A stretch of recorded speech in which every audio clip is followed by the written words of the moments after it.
The energy inside ABC Studios that morning was electric, the kind of static buzz that only came when something unexpected was bound to happen. The hosts of The View were gathered at the iconic semicircular table, sipping coffee and flipping through cue cards while the audience settled in. The lights glowed bright, the cameras gleamed, and the hum of the live broadcast countdown began. Backstage, Courteney Cox was finishing her mic check. She smiled politely at the sound technician, though her mind was elsewhere. It was her first time on The View in years, and she'd agreed to come on to promote her new Netflix series, a sharp, funny exploration of fame and self-worth in the digital age.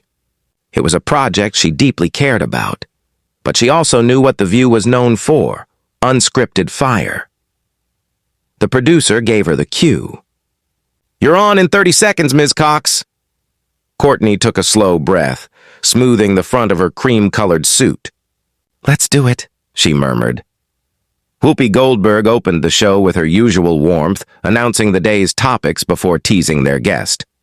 "We've got someone special today, folks. She's an icon, a legend, one of our all-time favorites. Give it up for the brilliant Courteney Cox!" The audience broke into cheers. Courteney stepped out, smiling brightly, waving at the crowd, then leaning in to hug each host in turn. "You all look fabulous," she said, her tone genuine and easy. For the first few minutes, everything went smoothly. Whoopi asked about the show, Sarah Haynes joked about binge-watching Friends, and Sunny Hostin mentioned Courteney's new role as producer. Courteney laughed with them, sharing behind-the-scenes stories and charming the audience like she always did. The chemistry was light and natural, until Joy Behar shifted forward in her seat.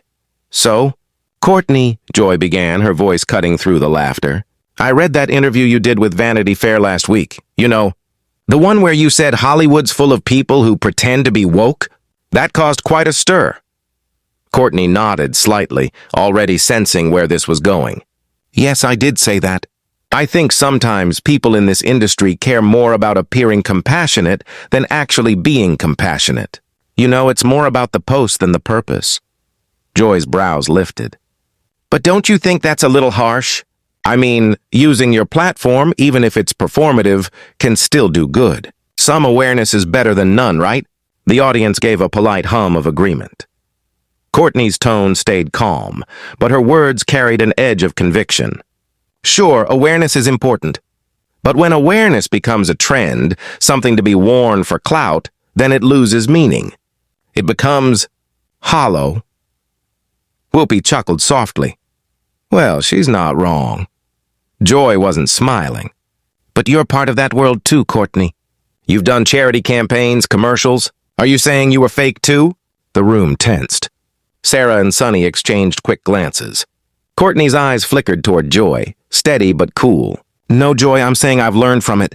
I've seen how easy it is to get caught up in appearances. I've been there and it didn't feel real. That's why I speak about it now." Joy gave a small laugh that didn't reach her eyes. "Sounds a little convenient to say that after you've benefited from it." Courteney's smile tightened, but she didn't flinch. "Maybe, or maybe it's called growth.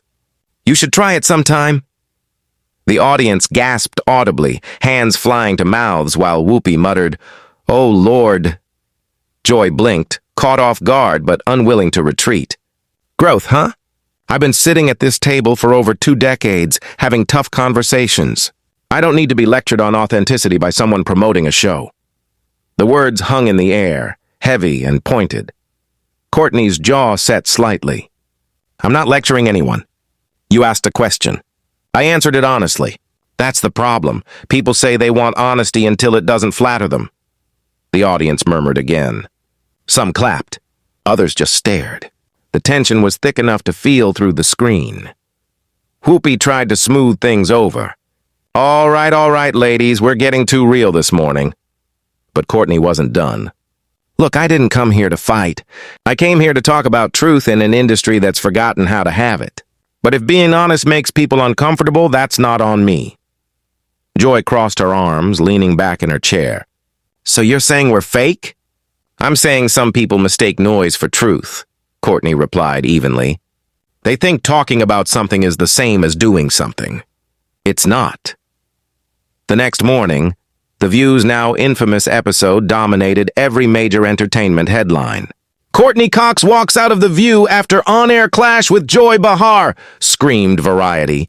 TMZ ran clips of the exchange on a loop, the thumbnail showing Courteney standing, microphone in hand, jaw set, and eyes blazing. Within hours, hashtags like our Team Courteney and our Team Joy flooded X and TikTok. Everyone had an opinion. Celebrities, journalists, casual fans. The clip went viral because of one line. Courteney's calm, devastating sentence. "Sometimes you talk over the very people you claim to represent." It had hit like lightning. Memes, reaction videos, and slow-motion replays filled the internet. Some viewers praised her courage. Others accused her of disrespect. But either way, everyone was talking about it. Meanwhile, at ABC headquarters in New York, the atmosphere was chaotic. Producers huddled in conference rooms, faces pale as executives replayed the clip for the 10th time. "We've got to manage this," one said. "If this spins out of control, it's bad for all of us." Whoopi Goldberg sat quietly in her dressing room, scrolling through headlines on her phone. She sighed heavily, murmuring to herself, "It's just talk." But people make it a war. She knew Joy would double down. She always did. But she also knew Courteney wasn't wrong. Across town, Joy Behar was giving her own version of events to a radio station that had called early that morning. "It got a little heated, sure," she said with a light laugh that didn't sound natural. "But you know me, I push buttons. I like to get people talking. Courteney just didn't like being challenged, I guess." Her co-host tried to lighten the tone, joking, "So, no brunch plans with Courteney anytime soon?" Joy chuckled dryly. "Oh, please. I'm too old for grudges." But she came in hot. "What can I say?" In Los Angeles, however, Courteney wasn't laughing. She'd turned off her phone after receiving dozens of texts from friends, reporters, and PR handlers. The clip had been shown on morning talk shows, cable news, even late night with Seth Meyers. Everyone was dissecting her tone, her words, her exit. Her manager, Liz, knocked on her door. "Courteney, you're trending everywhere." "CNN wants to talk to you. Ellen Pompeo just tweeted she's proud of you. Do you want to issue a statement?" Courteney looked up from her coffee, tired but calm. "No, not yet. Anything I say now will sound defensive." "Let them talk," Liz frowned. "But Joy's already spinning the story. She said you were disrespectful." Courteney sighed. "Then let her. People can watch the clip and decide for themselves. I didn't lose my temper. I just told the truth." Liz hesitated, then nodded. "You sure you don't want to go on GMA? They're offering you the full segment tomorrow." "No," Courteney said quietly. "I'm not turning this into theater. That's what they want." That same afternoon, The View went live again, their ratings already surging from the controversy. Whoopi opened the show with a practiced calm. "Before we begin," she said, "I just want to say, yesterday got a little intense. We're passionate people. Sometimes that passion spills over. But that's what makes this table what it is. Raw, real, and human."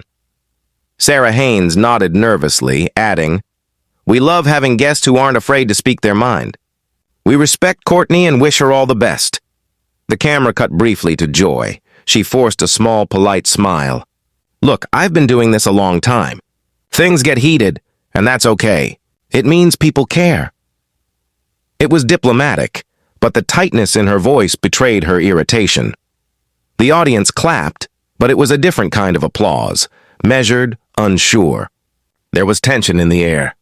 Even through the TV screen, viewers could feel the aftershocks of the day before. Later that evening, Courteney broke her silence, not through a press conference or morning show, but through a simple video she posted on her Instagram. She appeared without makeup, sitting in her backyard as the sun dipped behind her. Her voice was steady but warm. "I've seen the clips going around," she began softly. "And I want to be clear, I didn't go on The View to fight. I've admired those women for a long time, but sometimes when you say something honest, it rubs people the wrong way. I'm okay with that. I'd rather be uncomfortable than fake." She paused, glancing off camera briefly. "We live in a time when saying less feels safer. But I've never been good at that. I wasn't angry. I was just done pretending. That's all.